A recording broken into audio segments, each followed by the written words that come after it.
Our topic remains the same. Good evening, friends. And today it gives us quite a feeling to the heart that someone from the East we have connected. I was talking to before going to this webinar live that we had Justice Maushami Bhattacharya, who had shared her topics from the Calcutta High Court. We always thought to connect with the persons from the East also, so that the pan-India audience of knowledge sharing continues. And in that endeavor and our pursuit, Justice Sahildullah Munshi, a former judge from Calcutta High Court, has been kind enough to accede to our request. And we all know that his judgments have always had a pan-India impression and indelible mark in the minds of a common man and a professional. But today's topic is slightly different from we normally are taking, but it's in the legal perspective only.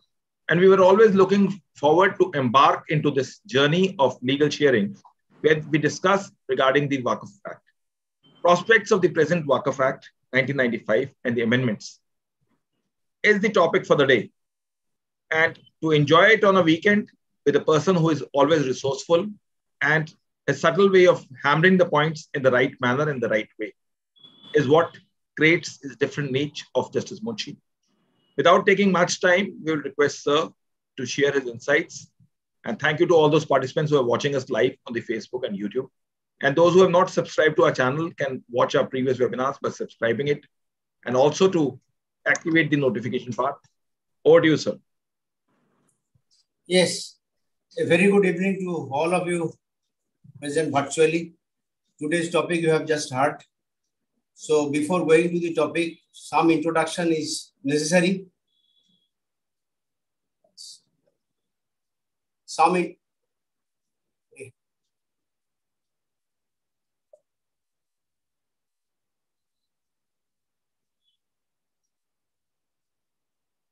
introduction. Am I audible? Some introduction is necessary because Mohammedan law is the source of the subject Waqf. Waqf is a branch of Mohammedan law.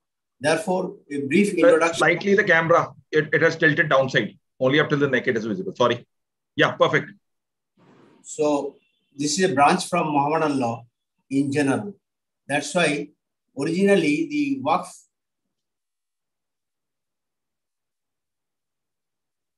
had its origin in the Mohammedan law. Law of Waqf is most important branch of Mohammedan law. Its existence is evident for the last 14 centuries and is being cherished and valued by all Muslim countries over the world where Islam is recognized and practiced as an integral and essential part of their religious system. The institution of Waqf is historically traceable to certain sayings of the Prophet. It is said that Umar, one of the caliph of Islam, after demise of Prophet Muhammad, he became the caliph. But during his lifetime, while Prophet was alive, he sought advice from the Prophet as how to one can make a good use, pious use of a piece of land which he had at that point of time.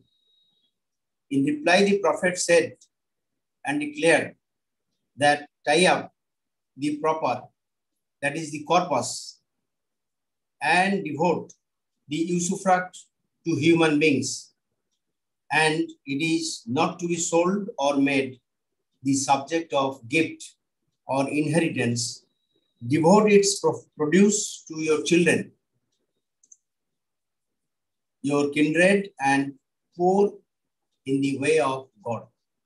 That is the very pious object of creating a Waqf.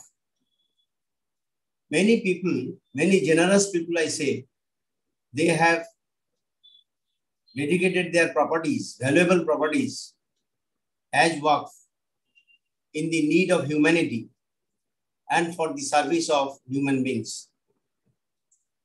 Waqf literally means the detention, stopping or tying up, and the legal meaning of the Waqf, according to the accepted doctrine of Hanafi school, is the extinction of the proprietor's ownership in the thing dedicated and its retention in such a manner that the profits may revert to and be applied for the benefit of ultimately for the mankind.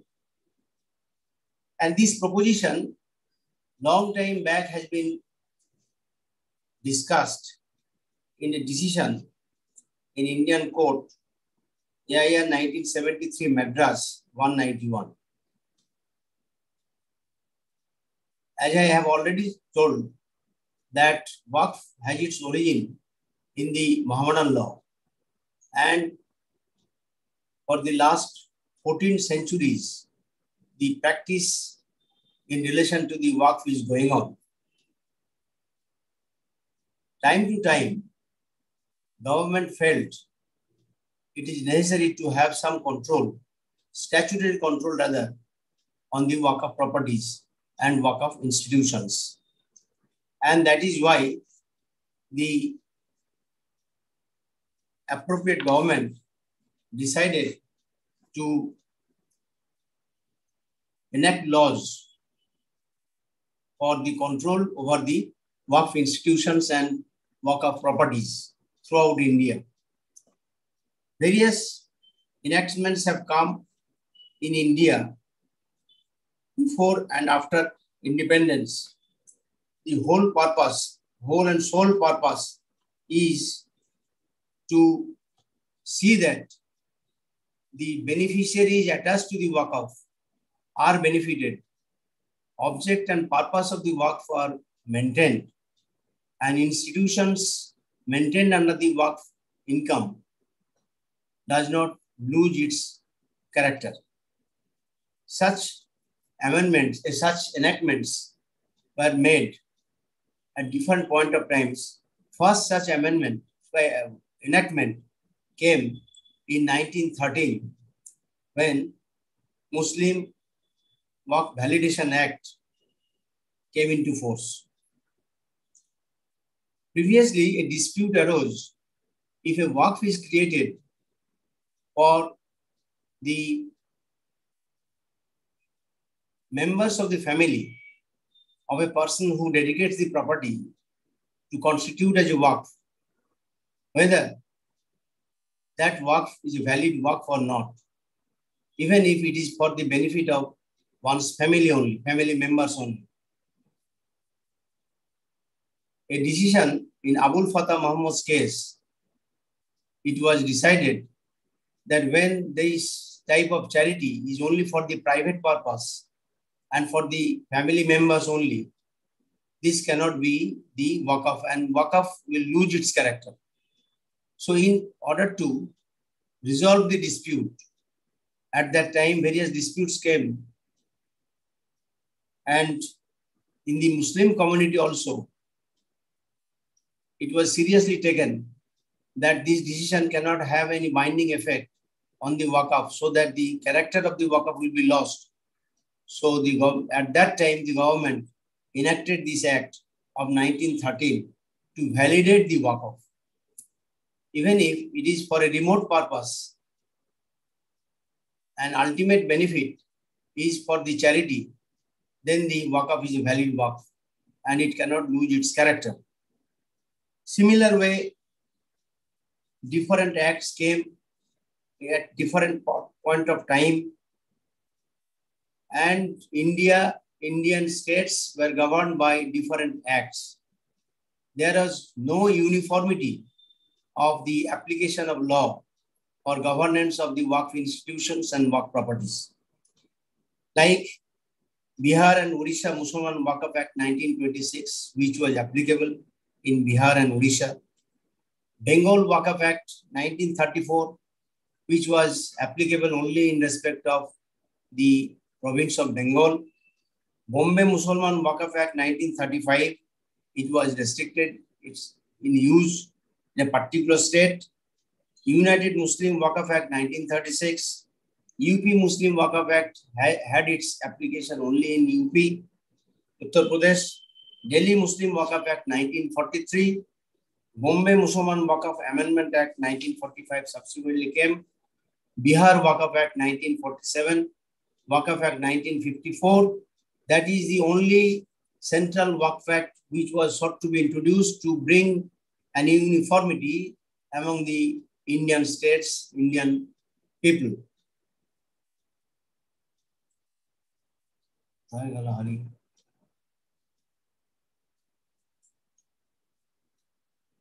1954 Act, in some way,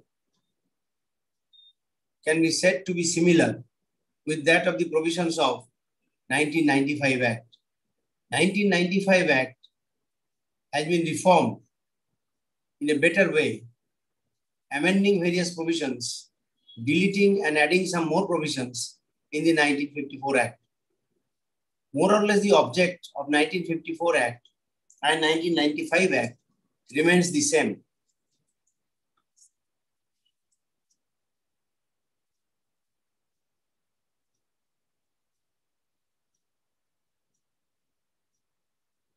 Now, how a Waqf is created? How a Waqf is created after this 1995 Act? The definition has to some extent changed regarding Waqf. Almost from 1913 to 1995, and even after 1995, there has been a thorough amendment in the Waqf Act 1995 by the Amendment Act of 2013. The core definition remains the same. The object is same. What is Waqf? According to the Waqf Act, Waqf is a permanent dedication by any person of any movable or immovable property for any purpose recognized by Muslim law as pious, religious, or charitable, and includes some other things which is considered to be Waqf. Sometimes some disputes arose whether any person means any person, whether Hindu, Muslim, Buddhist, Jain, or any other religion, they can create a Waqf or not. Judicial decisions came on this issue, and ultimately, any person means any person can create a Waqf if the charity is there mentioned. So to constitute a valid Waqf, it is thus necessary that there must be dedication of property, and next, it must be permanent in character. It means that once a Waqf is created relating to any property, whether movable property or immovable property, it remains a Waqf forever. And in fact, the Honorable Supreme Court in recent past, in 1998, has decided in the case of Soyed Ali versus Andhra Pradesh Waqf Board, that once a Waqf is created, it continues to be so. It retains its character. Nothing can be demolished, nothing can be destroyed. In that context, the Supreme Court said the Waqf which was earlier created, subsequently the Sahildullah, in a suo motu proceeding, tried to change the nature and character of the property, and in a separate suit subsequently, taking the plea that subsequently when it was decided that the property has lost its character under the Inam Grants Act, the property was settled to somebody else, and it was held in the suit that the property lost its character, it is no more Waqf. Ultimately, when the decision of the High Court was challenged before the Supreme Court in that context held that no, the Waqf cannot be lost once the Waqf was created, and if it is the established fact that Waqf was created by observing the rules under the Muhammadan law, and it has followed the principles of creation of Waqf, then the Waqf, once become complete, cannot lose its character, and by no order the Waqf character can be destroyed. Therefore, 1998 Supreme Court decided that once a Waqf, always a Waqf. once a Waqf is created, it continues to carry its character. It cannot be lost. The present Waqf law, in brief, I will summarize the aspects of the present law, present Waqf Act 1995.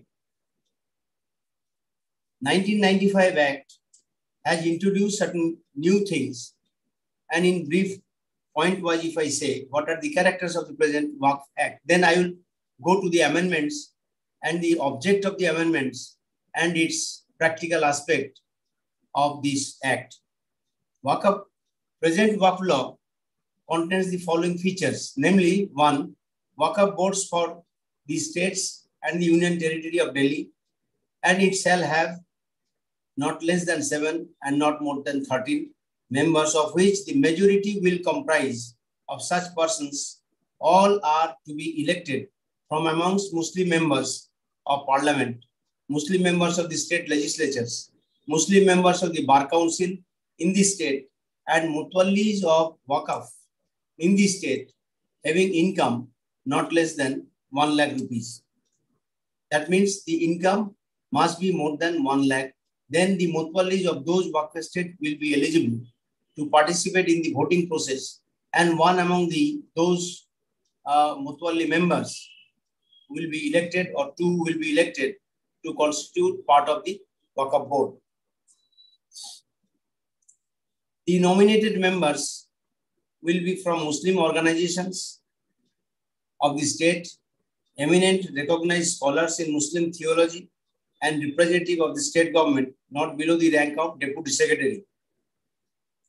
In a state where there are Shia Waqfs, but no principal Shia Waqf board, there it has introduced that at least one member shall be Shia Muslim, and that member will be part of the Waqf board. He will participate in the hearing of the Waqf board. Number 2, second feature is that the distribution of powers between the Waqf board and the Waqf commissioner. Now, there is no Waqf commissioner at present under the 1995 Act, which is now de-recognized. And this Waqf commissioner has taken the place of chief executive officer. Rather, the chief executive officer has taken the place of Waqf commissioner in the earlier act. Now, this chief executive officer, he is, according to the provisions of section 23 and 26, he acts as the secretary of the board. He has got enormous power under the Waqf Act. And if the chief executive officer wants that any decision of the Waqf board may not be implemented, he can give a veto if it is against the public interest or public policy, or there is a communal disturbance. If that decision is to be implemented, then with that apprehension, the chief executive officer can withhold the decision. He may not implement the same, because ultimately the chief executive officer, being the secretary of the Waqf board, he is the authority to execute the decisions of the board. It is not the board to execute its order. It is the secretary. It is the chief executive officer to execute the decision of the board. So he is the implementing authority. That's why under section 26, some powers, some veto power has been given to the chief executive officer. He can exercise that power. He is free to do it. Next, provisions are also being made for appointment of executive officer inside the Waqf estates, where the Waqf estate has got income more than 5 lakhs. And if the board is of the opinion that the income is not properly utilized according to the wishes of the Waqif, or according to the object of the Waqf deed, or according to the creation of the Waqf, then in that case, if there is any mismanagement, maladministration, misappropriation of fund of Waqf, then in that case, board has been authorized to appoint executive officer in respect of individual Waqf estates where the income exceeds rupees 5 lakhs. Next, to strengthen the finance of the Waqf board, one of the measures being taken, and in the recent past, this has been introduced. Previously, it was 6% contribution from out of the income of the Waqf estates. Now it has been raised to 7% so that the board can smoothly organize its functions and they can give proper assistance to the mutawallis at large. It is also intended to put certain restriction on the powers of the mutawallis in the interest of better management of the Waqf properties. An important provision in the bill before 1995 Act came into force was made. The Waqf tribunals, according to that concept, has been set up in the states. In different states, different Waqf tribunals have been established. And even there are more than one Waqf tribunals can be established in a particular state, depending upon the pendency of the litigations relating to Waqf properties and Waqf institutions in a particular state. It is also to be pointed out that despite all precautions taken, Waqf properties at times are seen to have been misused. Waqf beneficiaries are seen to have been deprived of their properties, of their interest from the Waqf estates. And in the 1995 Act, government, as a precautionary measure, have taken certain drastic decisions to restrict the power of the mutawalli from granting lease, sale, or even tenancy on long-term basis. Those restrictions have been imposed to guard the mutawalli so that income is properly utilized and it is not misused and that the beneficiaries do not suffer.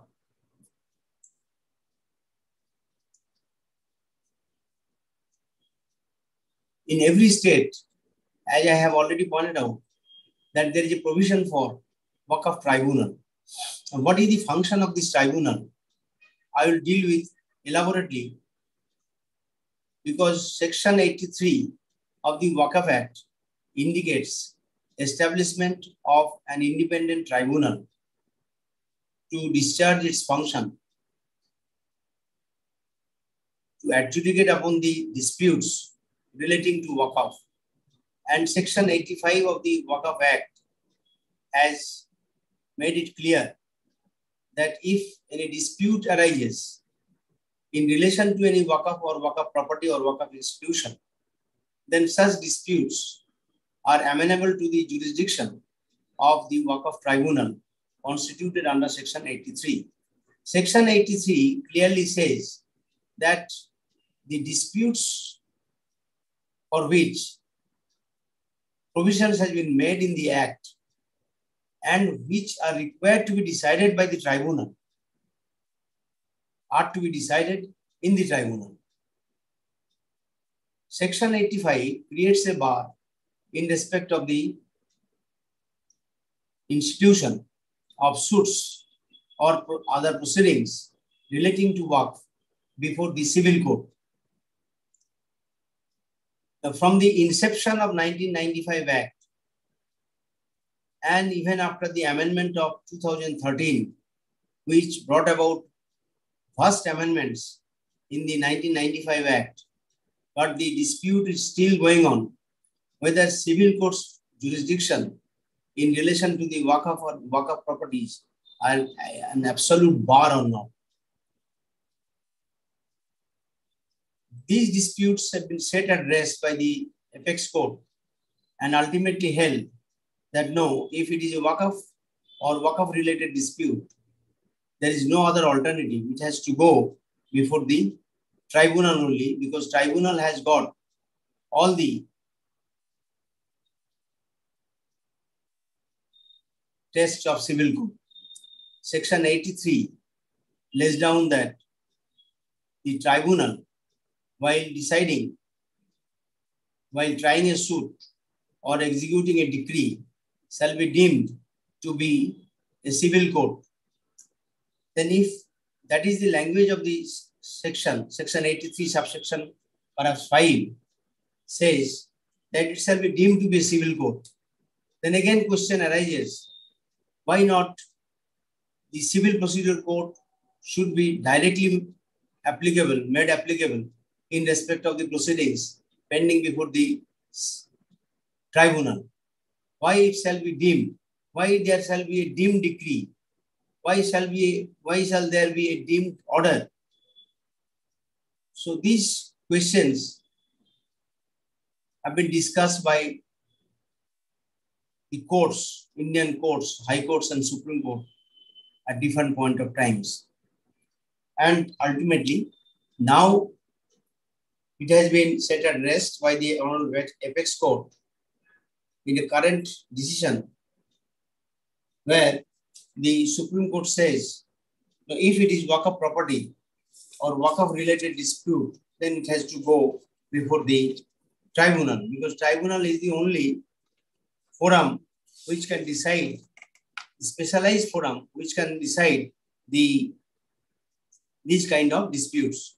Therefore, it has to go before the tribunal first. At times, question also came whether writ petition, if there is an allegation of inaction, either on the part of the tribunal or on the part of the Waqf board or the chief executive officer who is part of the statute, if there is any inaction on their part or dereliction of duty on their part, whether writ petition can be filed, writ court can entertain. Different citations are there, different judgments are there, which clarifies that no, even in these cases, writ court cannot be approached because of the simple reason that the forum which has been specially created by a special statute, and if that special statute is seen to have all the provisions, if it is a self-contained code, then question of filing writ petition or alternative remedy cannot be invoked. Therefore, in our judiciary, at different point of time, these questions were discussed and it has been held that alternative remedy should be avoided. Before going to the decisions of the Supreme Court, I will only give the short questions which came before the courts at different point of times from 2001 to latest in 2021. This dispute about jurisdiction of civil court vis-a-vis the jurisdiction of tribunal has been raised and discussed by the judiciary. In 2001, in Syed Munir versus Chief Executive Officer, Andhra Pradesh State Waqf Board, Hyderabad and others, the then Chief Justice S.B. Sinha, as his lordship then was, faced a similar problem, whether the writ petition should be, the question arose whether the writ petition should be entertained despite the fact that an alternative remedy is available under Section 83 of the Waqf Act 1995 on the ground that the Waqf in question is not a registered one. Previously, there was a provision that if the Waqf is not registered, then no relief can be sought. But subsequently, by amendment, that has been deleted. Even if it is not registered, and because of the ratio of that judgment in Syed Ali versus Andhra Pradesh Waqf Board, 1998 Supreme Court, Waqf, once a Waqf, always a Waqf. Once dedication is complete, Waqf becomes complete, character of Waqf will continue. Then whether it is registered with the Waqf Board or not, that cannot deprive the beneficiaries or mutwallis or any persons attached to the Waqf from its legitimate claim. Perhaps keeping that in mind, the legislature amended the provision, deleted that provision by amendment. In this decision of Justice Sinha regarding alternative remedy by way of writ petition, His Lordship held that in a given fact, in a the division bench presided over by Justice Sinha held that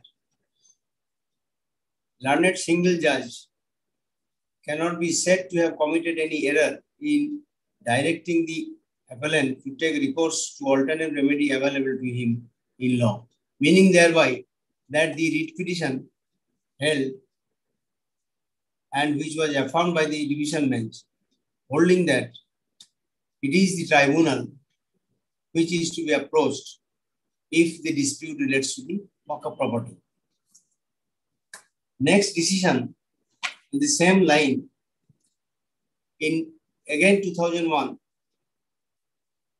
and again by Justice Sinha, where a single bench, two decisions came in appeal, where the Chief Executive Officer of the Waqf Board declared that the Waqf was illegal, and the decision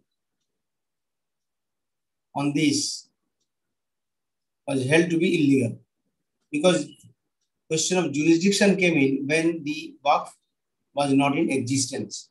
Similarly, in that decision also, the division bench of Andhra Pradesh High Court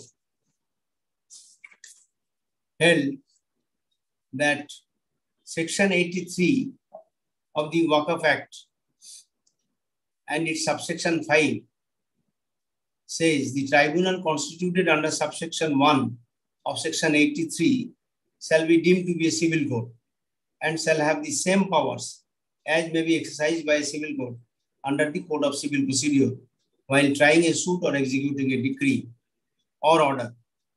Therefore, the jurisdiction of the civil court is specifically barred under Section 85 of the Act. In that conspectus, their lordships in the division bench held that tribunal has been conferred with the power to determine any dispute, question or other matters relating to a Waqf or Waqf property under the Act and acts as a civil court for all purposes. Therefore, their lordships held that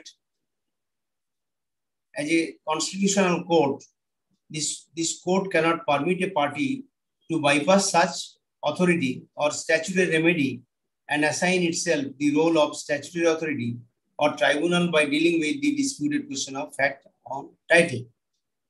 Therefore, the decision by the single judge that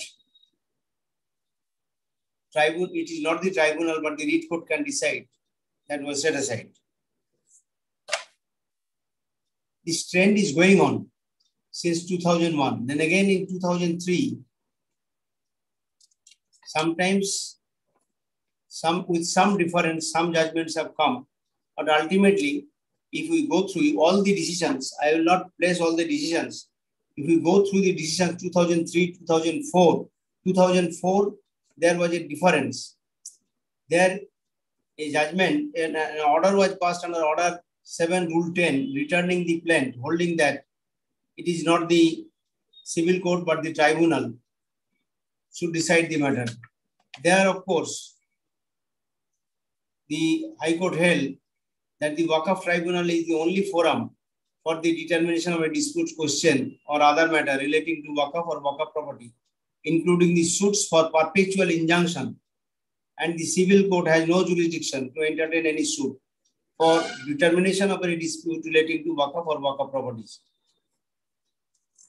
This has been decided, reversing the High Court's decision in division, which was held otherwise. In 2005, Justice Kaju, while Chief Justice of Madras High Court, also held that it is only the provisions of 83 is to be invoked and civil court cannot be approached. Then in 2010, this trend is still going on. There also, jurisdiction of civil court to entertain suit or proceeding in relation to any Waqf property falling within four corners of the tribunal's power held does not stand barred. Therefore, civil court's jurisdiction is barred. This, this was held in the decision of Ramesh Govindram versus Sugra Humayun Mirza Waqf Estate, but some distinction is there. While other courts before this judgment held that tribunal is the only forum where all the disputes are to be resolved. But this judgment made certain exceptions.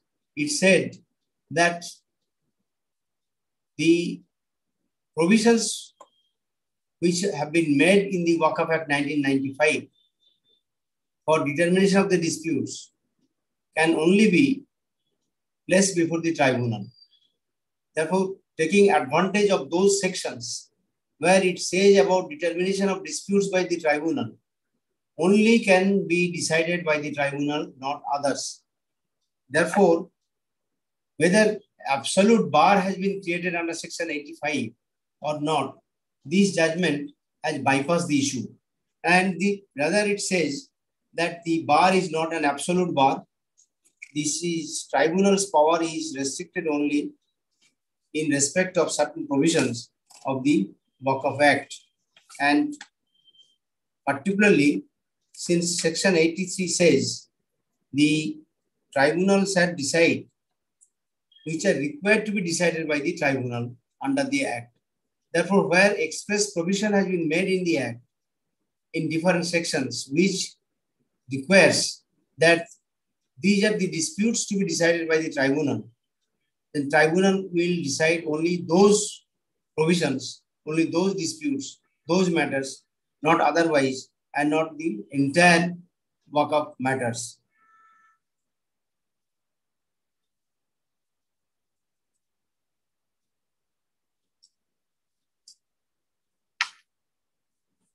Therefore, this decision of Ramesh Govindram in 2010 says exclusion of civil court's jurisdiction is dealt with by section 6(5) and section 85 of the Act.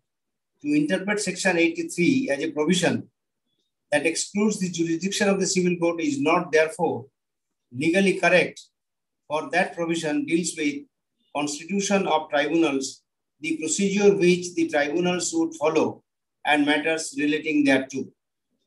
According to the court, so long as the dispute of question raised before the civil court does not fall within the four corners of the powers vested in the tribunal, the jurisdiction of the former to entertain a suit or proceeding in relation to any such question cannot be said to be barred. Here, I join issue, although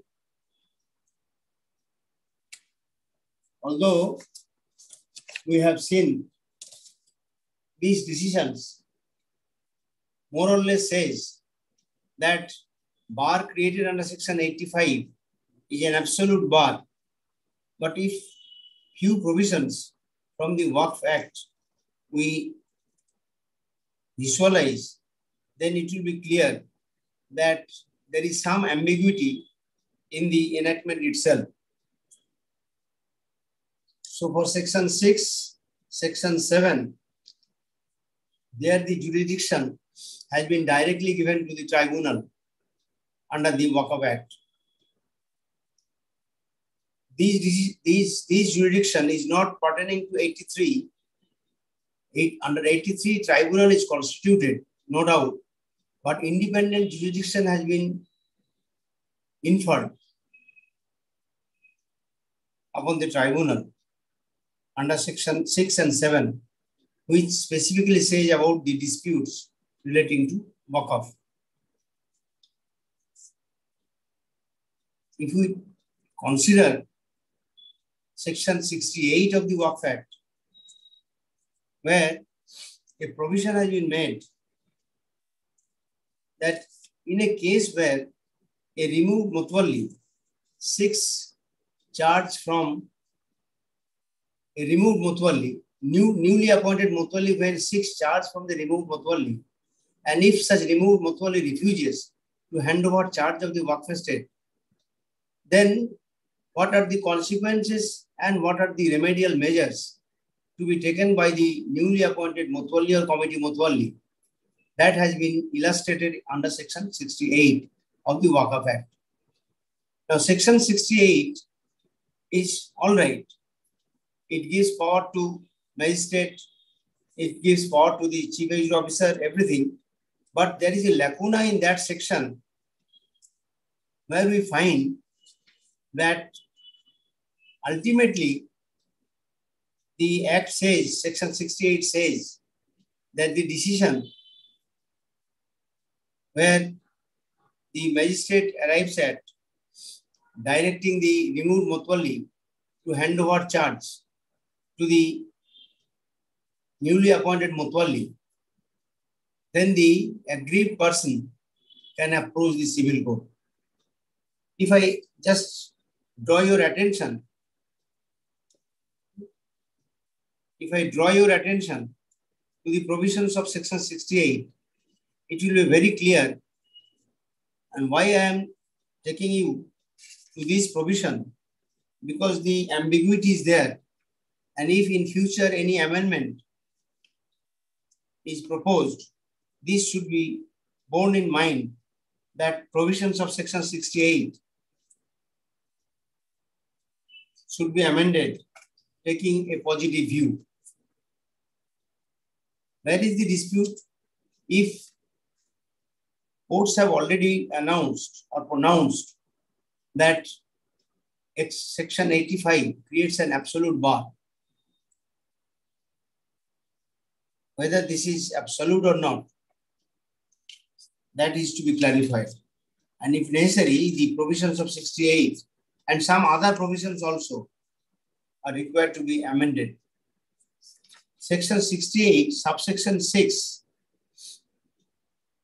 rather I am reading from subsection 4, whenever any removed Mutwalli or any member of the removed committee omits or fails to comply with the orders made by any magistrate under subsection 2, the magistrate may authorize the successor Mutwalli or committee to take charge and possession of such records, accounts, properties including cash, and may authorize such person to take such police assistance as may be necessary for the purpose. Then subsection 5, no order of appointment of the successor Mutwalli or committee shall be called in question in proceeding before any magistrate under this section. Now the crucial subsection 6 portion. Nothing contained in this section shall bar the institution of any suit in a competent civil court. The provision is very, very clear. Competent civil court by any person aggrieved by any order made under this section to establish that he has right, title, and interest in the properties specified in the order made by any magistrate under subsection 2. A question will arise, while the authorities under section 68 deals with the property, undoubtedly the property is a Waqf property, because the authorities can be exercised only when it pertains to a Waqf estate. And if that is so, because Mutwalli is there, removal of Mutwalli is in question, magistrate is empowered to ask the removed Mutwalli to hand over charge, all these things will come in only when the property is a Waqf property and it is a registered Waqf and it is within the jurisdiction and authority of the Waqf board. Then if that be so, then subsection 6 really creates a trouble whether the bar under section 85 is an absolute bar or not, when this specifically says that the aggrieved person can go to the civil court, can approach the civil court to establish his right, title, and interest in respect of the Waqf property.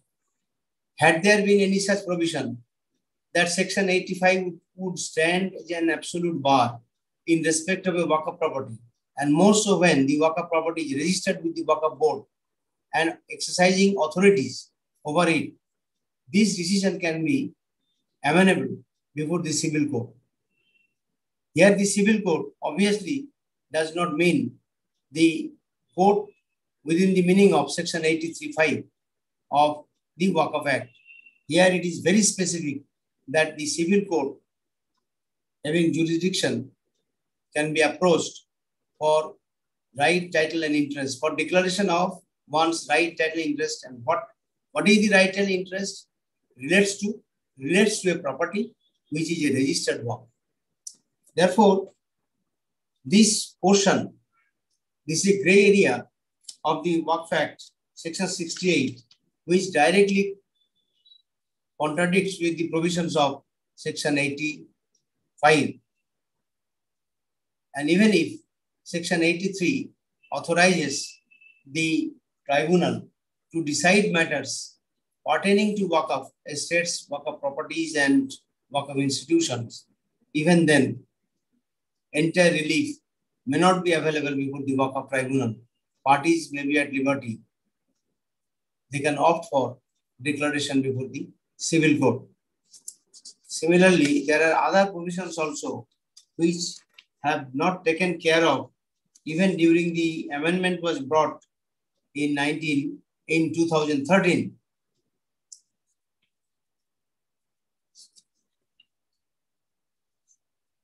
If I draw the attention of the audience, you will find that there is a provision made in the Waqf Act where the Waqf board can approach even the civil court.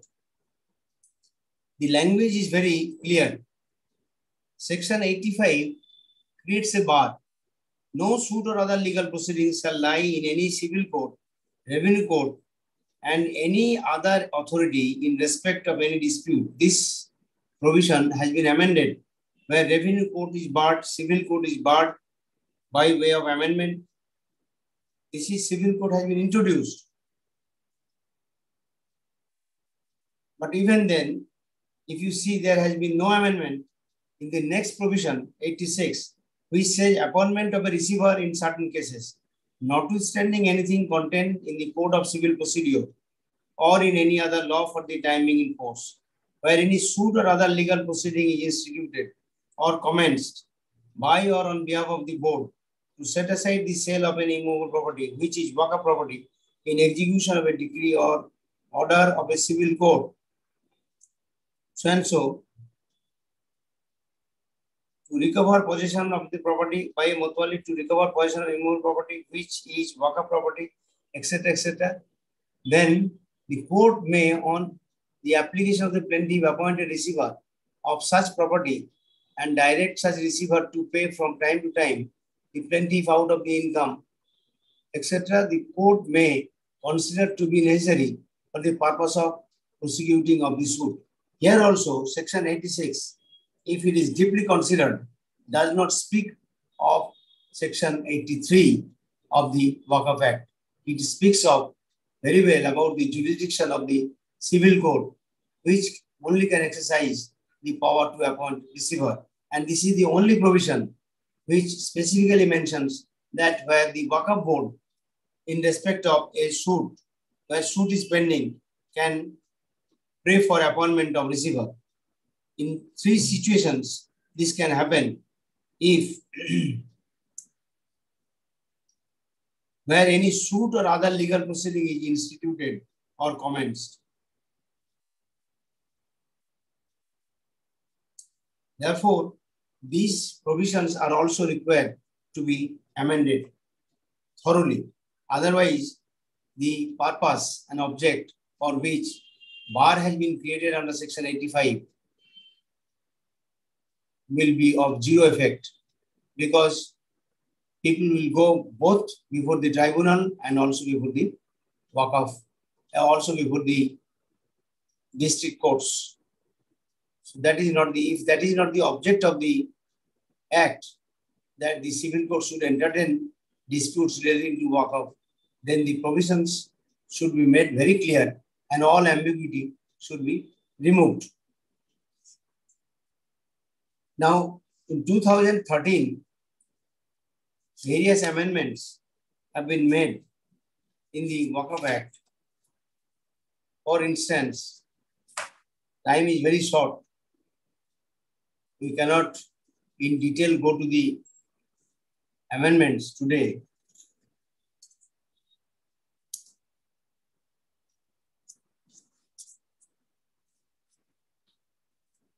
In section 6 and section 7, some amendments have been brought. Similarly, there are other provisions. Since the time is very short, the very important provisions only I will discuss on the context of amendment of 2013. The very important provisions in the Waqf Act is, and it is a very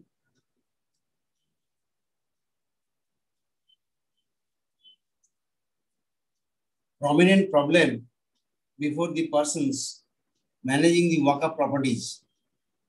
Nowadays, the Waqf properties are being encroached upon by persons against the interest of the Waqf. And for that, provision has already been made in the 1995 Act for removal of encroachment.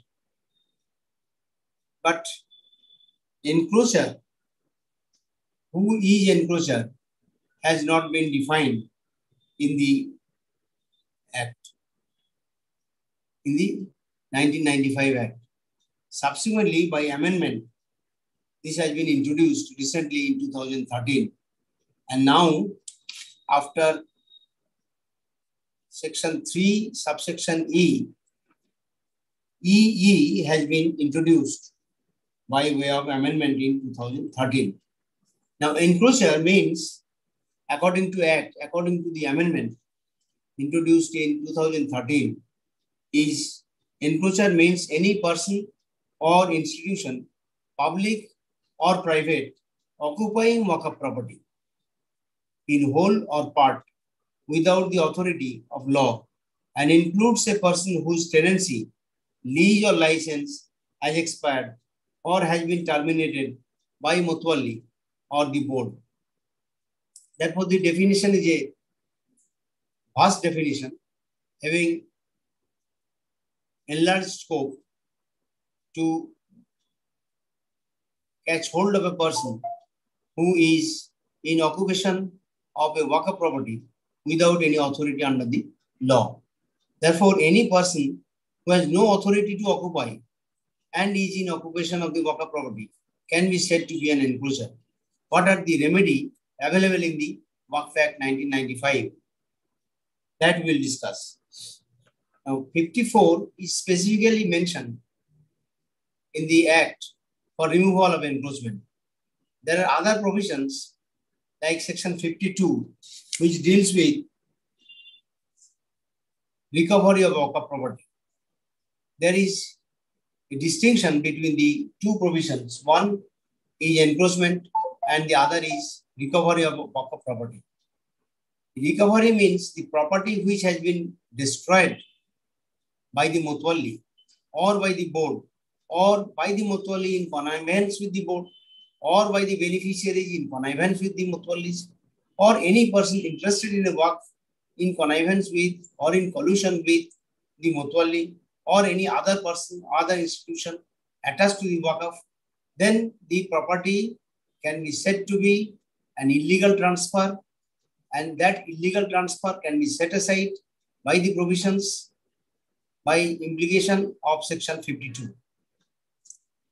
52 says recovery of Waqf property transferred in contravention of section 51. Now, before reading section 52, we have to read section 51. Then we can understand what is meant by recovery of Waqf property. Section 51 says about alienation of Waqf property without sanction of the board, and if it is done without sanction of the board, that should be termed as void ab initio.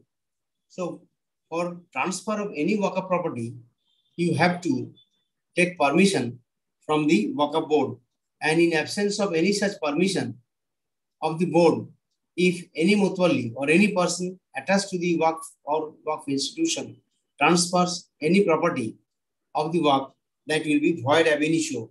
And if that happens without permission, without legal authority, if anything has been done, then this property can be recovered without recourse to other legal proceedings. Section 52 is an independent proceeding by which these type of transfers can be set aside and board can take over possession.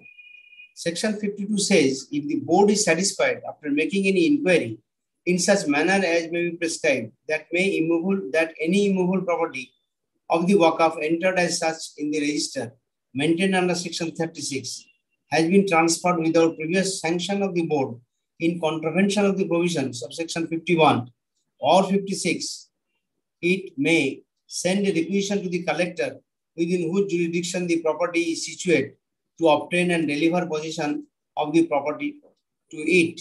So straightway, if the board is of the opinion that the property has been transferred in violation of sections 51 or 56 of the Act, then the transaction can be declared illegal, void, and it can send requisition to the collector of the district concerned where the property situates to deliver possession of the property to the mutawalli. Now, this provision has been made. How far this is practicable? How far this is practicable? The moment this order is passed, this will be subjected to the other proceedings. This will be challenged before the other forum, even before the tribunal. And if this ambiguity, whether civil court has jurisdiction or not, even one can approach the civil court also. Various things will come in, whether the property which has been transferred by the mutawalli is recorded as a Waqf or not. Only in 1995, Waqf Act has introduced the provisions of section 4, 5, 6, etc. by investigation, by survey commissioner, whether a property is a Waqf property or not, whether a property is enrolled as a Waqf or not, whether a property has been registered, recorded in the record of rights, revenue records or not. All these things are to be detected during the survey. This survey concept has been introduced only in the 1995 enactment. So if anything happened before 1995, before this survey took place, then what is the fate of those properties? And if anything is done by the Waqf board declaring that this property is illegally sold out or illegally transferred, section 51 and 56 means what? Section 51 and 56 of the Waqf Act 1995. But the provision of 1952, in my opinion, is silent as to what will be the fate of those properties which were transferred or sold or leased out without permission of the Waqf board before this act came into force.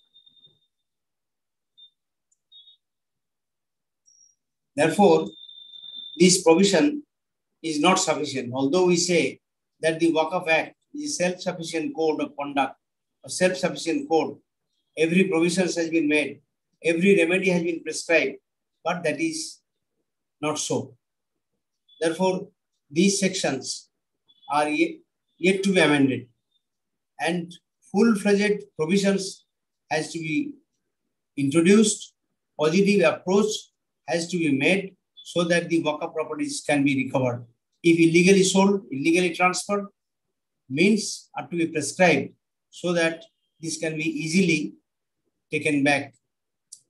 And machinery, how the Waqf board will recover these properties. Waqf board is to depend on the other authorities. If no liaison is maintained between the Waqf board and other authorities, then it is very difficult. Here, the Waqf board can take a decision and approach the collector to take possession of the property under section 52. But I am humbly submitting that this is theoretically possible, but in practice, it is a far cry. This is impossible, next to impossible. So no Mutawalli can be benefited out of this. Now in section 51, 51 imposes certain restrictions. And if 51 and 56 are taken together, then we see that certain provisions have been made whereby the restrictions have been imposed in such a fashion instead of benefiting the Waqf, it will derogate the interest of the Waqf properties or Waqf estates. How? I am just giving one instance. By way of amendment, a proviso has been introduced in section 56 regarding lease of Waqf properties. Previously, lease was permitted under the Waqf Act.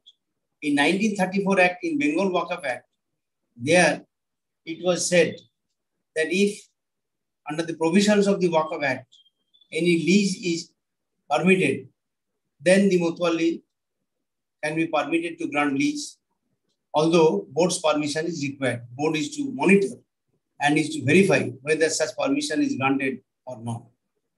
Subsequently, the amendment has been made saying that notwithstanding anything contained in the deed of Waqf, all lease, transfer, etc., shall be void. Ultimately, by way of amendment, this proviso has been added. First proviso to section 56 says, firstly, the restriction is very strict restriction regarding transfer of Waqf property by way of lease. A lease for any period exceeding 30 years of any immovable property, which is Waqf property, shall notwithstanding anything contained in the deed or instrument of Waqf or in any other law for the time being in force, be void and of no effect.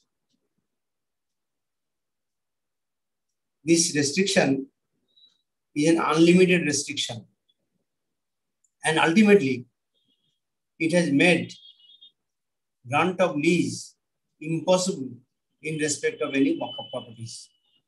Neither the lessee will be interested to take lease, nor the Mutawalli lessor will show any interest to create lease, because all leases are to be made to fetch larger interest for the beneficiaries of the Waqf estate. If the property is leased out, the enjoyment of the property is tied up with a third party with the consent and permission of the board to enjoy the benefit of the Waqf estate. For example, today a Waqf estate is a tenanted property. Say it fetches income of 100 rupees and Mutawalli is to discharge its duties and other directions in the Waqf deed are to be followed. Then this 100 rupees income is insufficient even to maintain the Waqf properties, to pay off the tax and other liabilities. It is impossible. Then in that case, what the Mutawalli can do, the Mutawalli can develop the property. Of course, there is a provision under section 32. If the Mutawalli wants to develop a property, it can develop the property. It can obtain loan from the Waqf Council, Central Waqf Council, and board can assist the Mutawalli. But the provisions are so harsh. The provisions have been made in such a fashion that it will not inure to the benefit of the Waqf estate ultimately. Because no one has taken the practical view. These are all theoretical approaches. If a property, today's provision, the proviso to 56, although lease has been permitted, but it is in such a fashion that firstly, it cannot be beyond 30 years. It's all right. 30 years is a sufficient period of time. One can understand. But why this restriction? Only for commercial activities, education, or health purposes, and no other thing.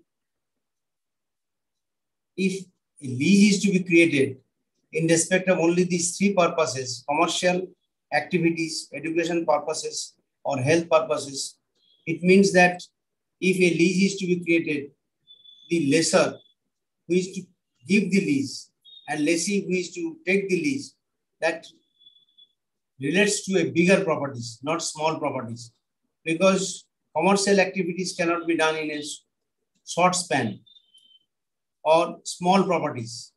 So if Waqf estate having small Waqf properties, those cannot be developed, and no one can show interest to take lease because of this provision, and it's impossible. That will be void and illegal.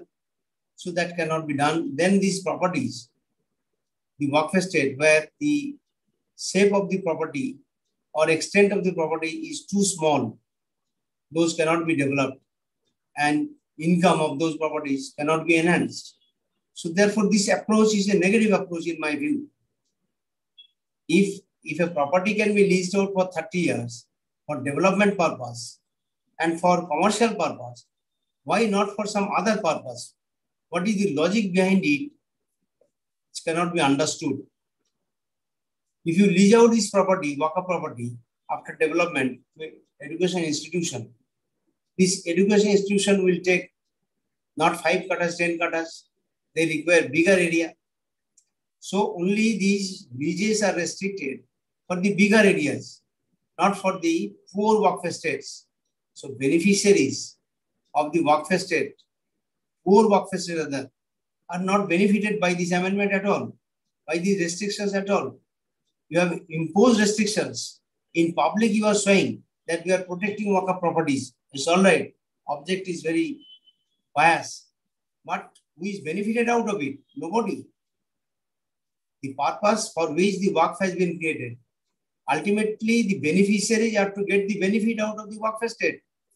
There are hundreds, thousands of beneficiaries of Waqf estates. They get monetary benefit from the Waqf estate. They get stipend for their education expenses, where from the Mutawallis will give these things. If the properties are not developed, if incomes are not enhanced, but these provisions are couched in such a fashion that it will not for the benefit of the Mutawallis.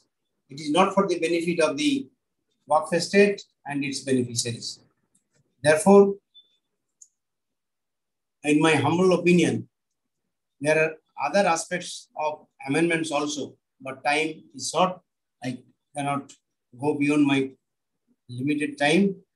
In future, if I get any opportunity, I will definitely enlighten you with the other provisions of 2013 Act. Those are very important to be discussed. May I take leave? I will just take two questions I've come across. Okay. Sayyid Anwar says, now it is clear that the civil courts, that's not a question. It is clear that the civil courts don't have any jurisdiction, only Waqf tribunals have got the jurisdiction. Now that ambiguity is gone. This is by DNS Murthy. How the board of a Waqf board decided? Is there any election or a nomination? No. There are provisions for election and nomination. But it is mentioned that always the elected members will be more than the nominated members. There is provision for nomination of few members, and there are elected members like parliament members, two MP, 2 MLAs, 2 Mutawallis. They are elected from the respective collegiums, and there are certain provisions for nomination like Islamic theologies, and 1 member from the Bar Council. Bar Council also elected member. In the other provisions is made. Section 14 prescribes that. But it is specific that the nominated members shall be less than the elected members. This is by Ashok. If the chief executive officer uses his veto power, which are not beneficial for the Waqf targets, and Muttalwi adopts legal course, can Muttalwi recover legal charges from the Waqf income? Can Muttalwi recover the legal charges from the Waqf income? Legal charges, there is a separate provision in the Act itself that the Mutawalli is entitled to legal charges. Legal charges means not for the lawyer's fees, but the certain miscellaneous expenses which are incurred by the Mutawalli to maintain the Waqf estate that can be taken from the Waqf fund. And even the board can contribute something to the Mutawalli for the purpose of maintaining the Waqf estates. There are provisions in the Waqf Act itself. Last question for today. Waqfnama stipulates Multawi to be appointed or removed by Musallis. Can board take decision of appointment or removal in such cases? No, once the board has to exercise jurisdiction, it exercises jurisdiction only where board has appointed Mutawalli. Board's power, this little elaboration is necessary. Board's power is restricted.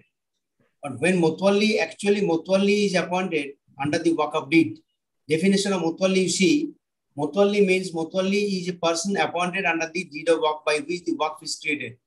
Board cannot appoint a Mutawalli. Board appoint Mutawalli when there is a vacancy and there is no one available from the deed of Waqf or from the family of the Waqif. Then the board appoints a person as a temporary Mutawalli under section 63.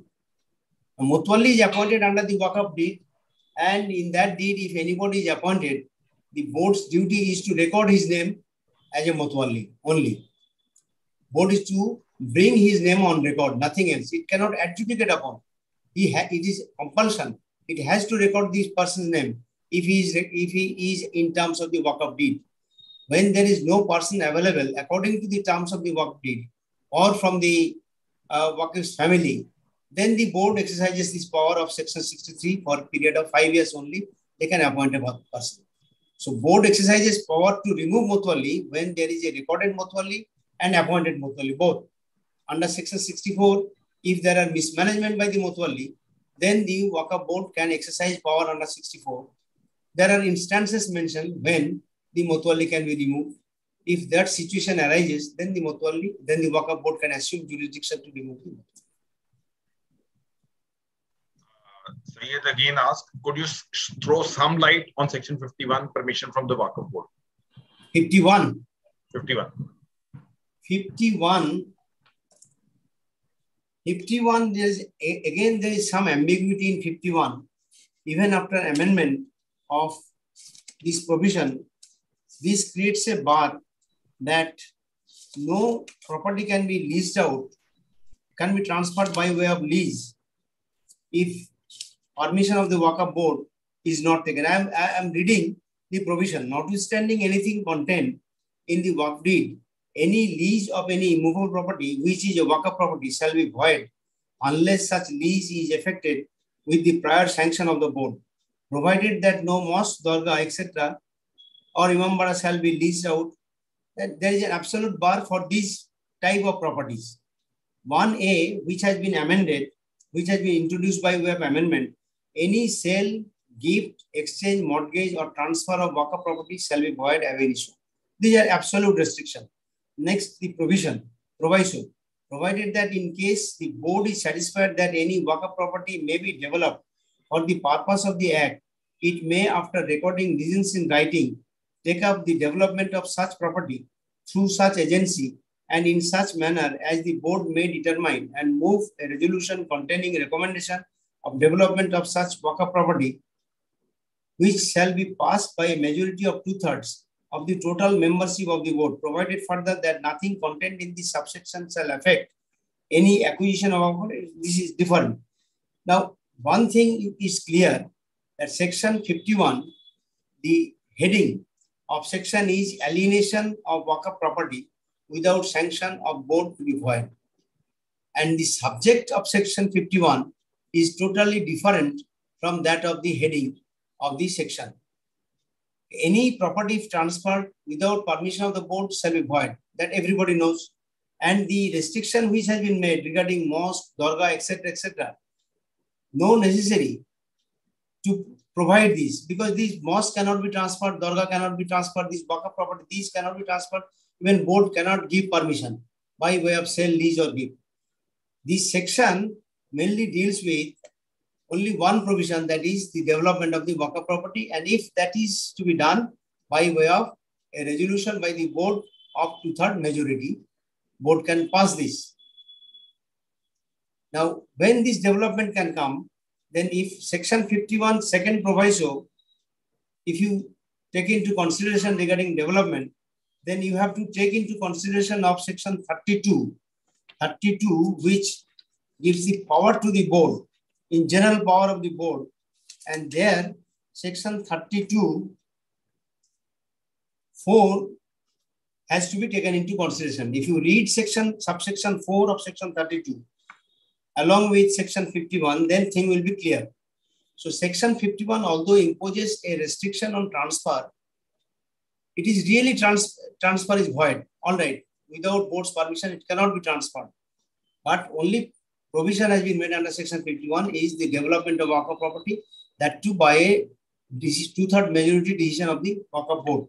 And this is to be read with subsection 4 of section 32, which says, where the board is satisfied that any Waqf land which is Waqf property has the potential for development as an educational institution, shopping center, market, housing, or residential flats, and the like, market housing, flats and like, it may serve upon the Mutwalli of the concerned Waqf a notice requiring him within the time, but not less than 60 days, as may be specified in the notice, to convey its decision whether he is willing to execute the development works specified in the notice. Now I am taking 5 minutes more. Now, if this is not amended, section 32 subsection 4 is not amended, this gives vast scope for development of the Waqf properties. And suppose, taking advantage of subsection 4, a Mutwalli approaches the board, or the board, it is the duty of the board, it is rather obligation of the board to ask the Mutwalli to develop the property. What the Mutwalli will do after the development of the Waqf property, if section 51 creates an absolute bar for transfer, and section 56 thereafter gives a provision only for lease of the Waqf property for 30 years, that too in respect of commercial purpose, educational purpose, and health purpose, then 56, 51, and 32(4), if all these provisions are read together, this creates a mess altogether, and no purpose is served by this. Is it clear now? Yes, sir, perfect. And the way you interplay with the sections and the way you are telling the lacunas shows the immense knowledge. And while I was just watching on the Google, reading on the Google, I found that one of your specialization is in the Muslim law and the Waqf Act. So that knowledge sharing, we will keep on bothering you, because as they say, the more you learn from a person who is resourceful, is always enriching for the mind as well as for the heart. And thank you, friends, for staying connected with us. And we are grateful to Justice Munshi Sahildullah, who has taken out his time despite the busy schedule. We are thankful. And tomorrow, friends, we will be having a session on the excluding of the hearsay evidence and its exceptions under the Indian Evidence Act by B.G. Harendranath, a former district judge from Kerala and a former law secretary, Kerala. So do stay connected with us tomorrow at 6 p.m. And thank you, Justice Munshi. Thank you very much. We are just waiting that we can meet physically, but virtually we will keep on bothering you and meeting you. Thank you, everyone. Stay safe, stay blessed. Thank you very much.